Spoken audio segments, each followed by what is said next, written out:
Le ministre des Sports et Loisirs, Maître Didier Boudimbo, a reçu en audience ce lundi 9 février le champion olympique Tony Yoka.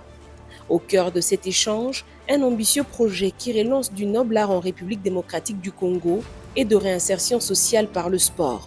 Accompagné de son père pour ce premier voyage symbolique sur la terre de ses ancêtres, Tony Yoka ne vient pas en touriste. Le pugiliste franco-congolais a présenté une feuille de route axée sur l'encadrement de la jeunesse. Ce projet olympique vise à détecter, former et accompagner les athlètes congolais vers les prochaines échéances internationales en s'appuyant sur l'expérience de celui qui a décroché l'or à Rio en 2016.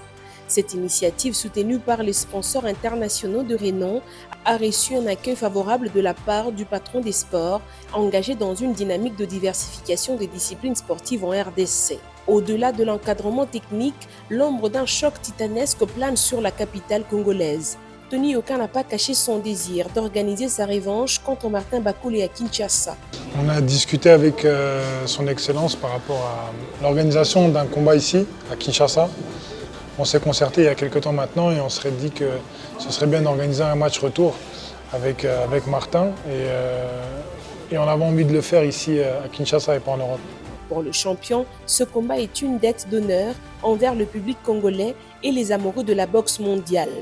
Si ces duels venaient à se concrétiser, ils s'inscriraient comme l'événement pugilistique le plus médiatique de l'histoire du pays depuis le mythique Rumble in the Jungle de 1974 entre Mohamed Ali et George Foreman. Ce sera un grand combat de boxe, ce sera un très très grand combat de boxe. Je pense que le plus grand combat qu'il y a eu ici depuis Mohamed Ali Foreman. D'ailleurs, on en parlait tout à l'heure avec mon père. Et lors de ce combat, je serai le premier champion olympique à boxer depuis Mohamed Ali ici.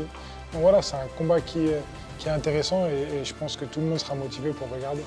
Un projet qui mêle ainsi diplomatie sportive, développement de l'élite et spectacle mondial, plaçant une nouvelle fois la RDC comme le cœur battant de la boxe en Afrique.